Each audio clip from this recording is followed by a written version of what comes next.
Sous l'impulsion de sa présidente, Madame Violaine Belleval, le conseil d'administration de la FAEDAM a validé en 2017 un programme d'investissement ambitieux dont le fil conducteur repose sur les valeurs d'engagement, de solidarité et de bienveillance. Ces engagements se sont traduits entre autres par la construction de nouveaux établissements et de logements à Metz et à Marly.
Pour le secteur enfant, l'association a quitté les locaux en location rue du Stoxé à Metz-Bellecroix, au profit d'un bâtiment construit boulevard Solidarité à Metz.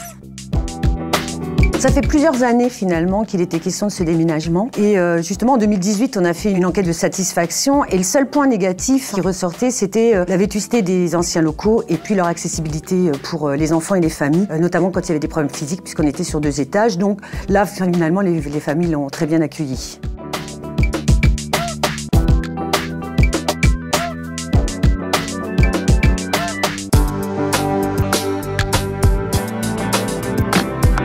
Pour les professionnels, ils ont d'emblée été sollicités, puisqu'ils étaient les plus à même de voir ce qui pouvait correspondre aux enfants et aux familles quant aux besoins et à l'aménagement des locaux.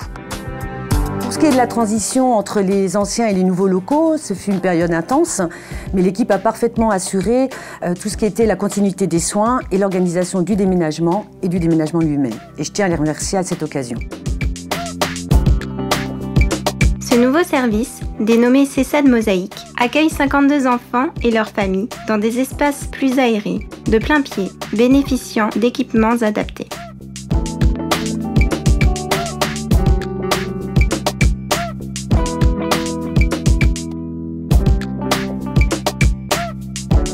L'ensemble, confié au cabinet d'architecture Vincent Poignon et architecte, fait la part belle aux espaces de bureaux et salles d'activités diverses.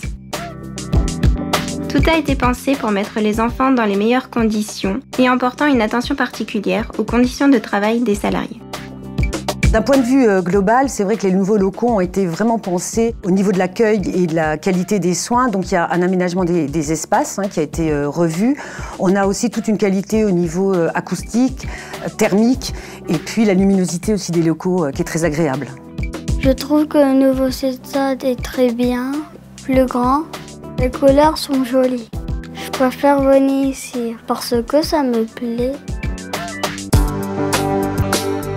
Par rapport aux anciens locaux, on a 2 salles qui sont nouvelles. Une salle sensorielle, multisensorielle, dans la prise en charge spécifique pour certains enfants. Et puis aussi une salle dédiée aux familles, aux entretiens familiaux, lorsqu'il y a besoin.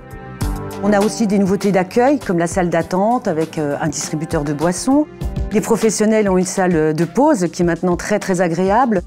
Et puis, d'un point de vue travail, pratique, on a tout un équipement maintenant informatique qui est vraiment excellent.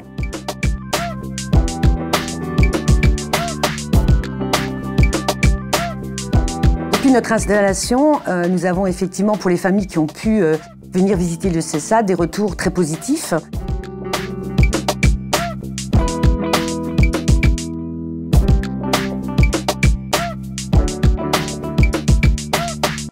C'est des enfants qui peuvent rencontrer des difficultés d'adaptation. Donc il est vrai là qu'il a fallu un accompagnement plus important des professionnels, notamment aussi parce que pour eux la crise sanitaire est aussi passée par là, qu'à la reprise nous avons été dans des consignes de port de masque, d'utilisation de gel qui ont pu les déboussoler, mais maintenant ils ont pris leur marque. Je pense qu'il est important de dire que c'est l'accueil et les compétences des professionnels qui font la qualité d'un service, mais que le faire dans des locaux agréables et adaptés, c'est une grande satisfaction. Je tiens à rajouter que nous sommes aussi au niveau de l'équipe très satisfaits maintenant d'être à proximité du siège et de l'ESAT, puisque ça nous permet d'avoir davantage de relations avec des collègues. En face du CESAD, c'est le gigantisme des constructions qui étonne au premier coup d'œil. Nous sommes dans le secteur adulte de la FAIDAM, et plus particulièrement dans celui du travail protégé. Le projet de déménagement du siège de l'ESAT Moulins, de l'ESAT Borny et du CESAD dans de nouveaux locaux est un projet très ambitieux. Ce dossier a été initié bien en amont de notre arrivée par Madame Belval, présidente de la FAIDAM, et Monsieur Courtier, directeur général. Le siège de la FAIDAM, 108 route de Juilly, c'est un peu comme le 36 quai des Orfèvres. 60 ans qu'il se trouve à cette adresse. Les opérations de déménagement puis d'installation ont mobilisé l'ensemble des personnels qui ont su faire preuve d'adaptation. Il s'agit de déplacer 4 structures avec plus de 300 personnes au total. Concernant les 2 ESAT, le défi est de déménager des moyens de production sans pour autant arrêter de fournir nos principaux clients, c'est-à-dire maintenir un minimum d'activité, tout en commençant à préparer nos cartons, de très gros cartons. Bien entendu, ce planning de déménagement est fonction de l'avancée des travaux et sur un projet de cette ampleur, on peut très rapidement prendre des semaines voire des mois de retard. Lorsque l'on consulte et que l'on retient des entreprises pour un déménagement de cette ampleur, on est obligé de fixer des dates d'intervention au minimum 1 à 2 mois à l'avance pour que tous les fournisseurs intervenant dans ce déménagement puissent se synchroniser et réserver leurs équipes. Comme vous voyez, la difficulté est de faire coïncider la date de déménagement avec la date de fin de chantier. Il faut être un peu de vin. Le planning millimétré, la maîtrise de la concertation avec les différentes équipes nous ont permis d'améliorer notre timing, car en 4 jours, les 2 plus grosses lignes de production de Borny se retrouvaient sur le nouveau site de Solidarité en état de marche. Les marquages au sol, les emplacements définis sur les plans, la concertation avec les différentes équipes d'intervenants sur le site de Solidarité qui n'avaient pas fini encore leurs tâches prévues dans le projet, nous ont permis d'améliorer notre planning et de nous diriger vers un succès. Les conditions ne sont pas optimum, mais nous avons une super équipe et un moral d'acier. Que de sueur, des moments de doute, d'entêtement, de rage, des moments de satisfaction. On a tous vécu encadrement, travailleur, direction, des moments probablement uniques dans la vie. Le déménagement, avec ma mono, on a préparé tous les cartons, scotché, marqué ce qu'il y a dedans pour se rappeler. Puis après, c'était les camions de déménageurs qui portaient les cartons, les sièges, les bureaux, les tables, tout ça. J'ai juste mis les trucs légers dans les cartons. Qu'ils arrivaient à porter des lourds, ils ont porté les plus lourds pour les ramener jusqu'ici.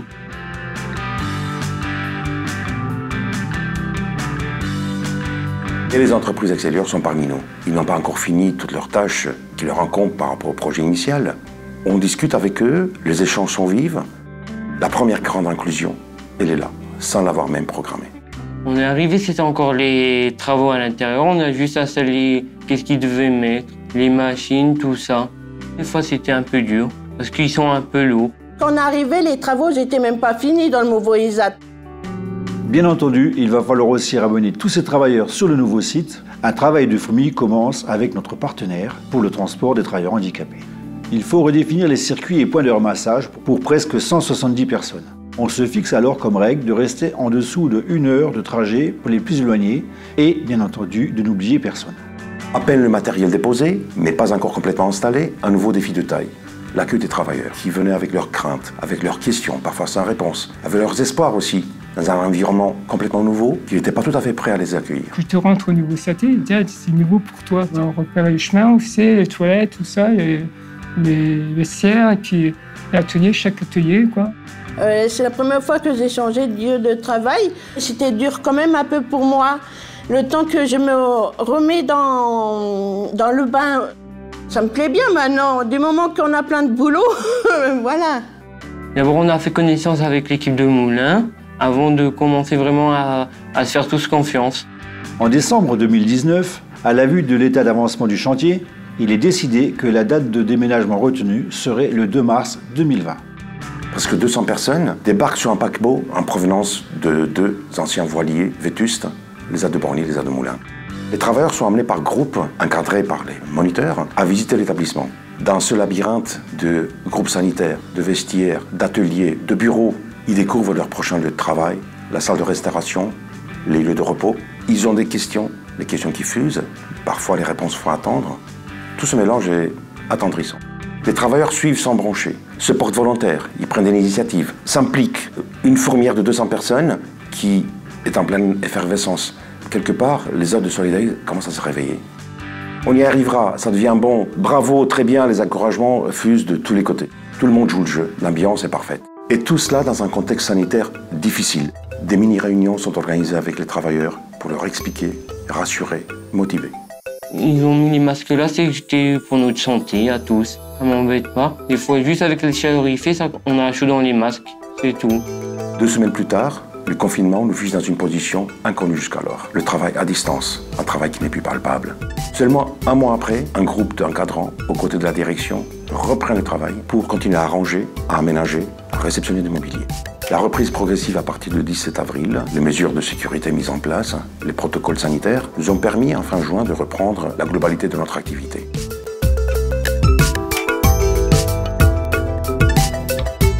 L'ESAT Solidarité a été conçu sur un seul niveau afin d'en faciliter l'accessibilité.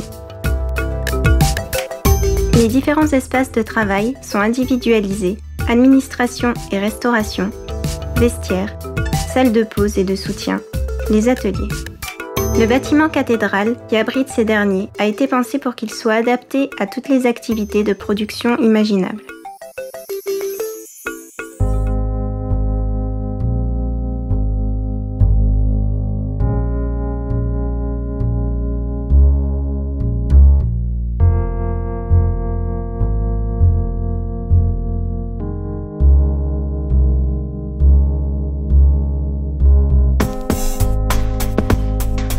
Une nouvelle activité a vu le jour avec l'ouverture le 30 juin du restaurant Le Panoramique, restaurant d'application de l'ESAT. D'une capacité de 70 couverts, il a pour vocation d'être un lieu permanent d'apprentissage au métier de la restauration. L'origine du projet du restaurant panoramique débute lors de mon entretien avec Monsieur Courtier. Autant que ce soit un restaurant tenu par une équipe de travailleurs de notre ESAT, que la mise en place de tout le matériel et la logistique de ce restaurant. du matériel de cuisine, du matériel de salle, des uniformes pour nous et nos travailleurs, des matières premières, de l'installation de la cuisine. Donc ça a été tout de même un gros chantier, mais qui s'est très bien passé. C'est une cuisine très simple, mais goûteuse, principalement basée sur des produits frais, produits du terroir et des bons produits, très peu travaillés. Aujourd'hui, nous sommes complets pratiquement tous les jours. Nos clients ne s'attendent peut-être pas à avoir un service et une cuisine d'excellence en rentrant dans notre établissement, mais on y est presque. Nos travailleurs viennent de tout horizon. On en avait dans les espaces verts ou dans d'autres ateliers. Ils se retrouvent aujourd'hui face à une clientèle. Bien sûr que les premiers jours n'ont pas été faciles. Il y avait le stress un petit peu du service, le stress de se retrouver en train de prendre une commande à un client. Mais petit à petit, ça se fait tout naturellement et le résultat est là. Avant, je faisais très courrier à Metz Actipol. Je travaillais pour la CAF. J'ai demandé de venir travailler au restaurant, être serveuse. C'est la première fois que je travaille dans la restauration. Avant, je mangeais souvent dehors dans des fast-food comme ça. Et ensuite, j'ai pris conscience que c'est bien de faire moi-même le plat à la maison. Je commence à prendre goût avec la cuisine et j'aimerais bien connaître un peu plus dans la restauration. Je suis étudiante en droit et donc je recherchais un job d'été pour cet été 2020. Il y a eu un poste qui s'est libéré ici en tant que monitrice d'atelier. Je suis là depuis le 20 juillet 2020 jusqu'au 28 août. J'aide en fait les travailleurs à prendre les commandes, donc je suis en arrière-plan. C'est eux qui demandent aux clients ce qu'ils désirent boire, etc. Ils rentrent ensuite la commande sur la tablette. Et donc moi je suis là pour encadrer et vérifier qu'ils ne font pas d'erreur, qu'ils n'ont pas besoin d'aide. Je m'occupe de la préparation des wok et des pâtes. Avec les clients, ça se passe très bien. J'ai jamais eu de problème. Ils sont gentils, polis. Je suis adaptée rapidement. C'est pas compliqué. C'est une bonne ambiance. Je me sens bien. J'essaye d'être le plus disponible en cas de problème pour les rassurer, dans la bonne humeur et tout se passe bien. Ce qui me plaît plus, c'est les gens, et voir autres gens, quoi. J'ai trouvé le métier qui me plaît. Au bout d'un mois d'ouverture, on se rend compte qu'on a vraiment eu des surprises et on se rend compte de la capacité qu'ils ont, autant en cuisine qu'au service. On a encore beaucoup de choses à voir, beaucoup de choses à faire, mais franchement, je suis très enthousiaste et content.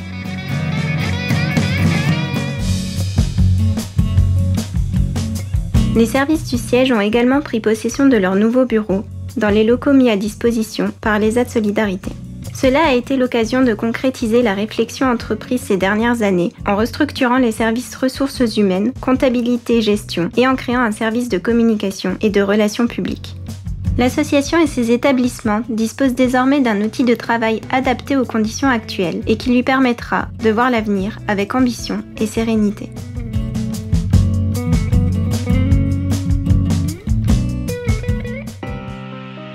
Autre lieu, autre ambiance. Destination le Clos Philippe Ricord à Marly, où l'association a achevé son programme de construction de 40 logements en habitat inclusif.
18 mois après la pose de la première pierre, c'est un nouveau quartier qui a été créé.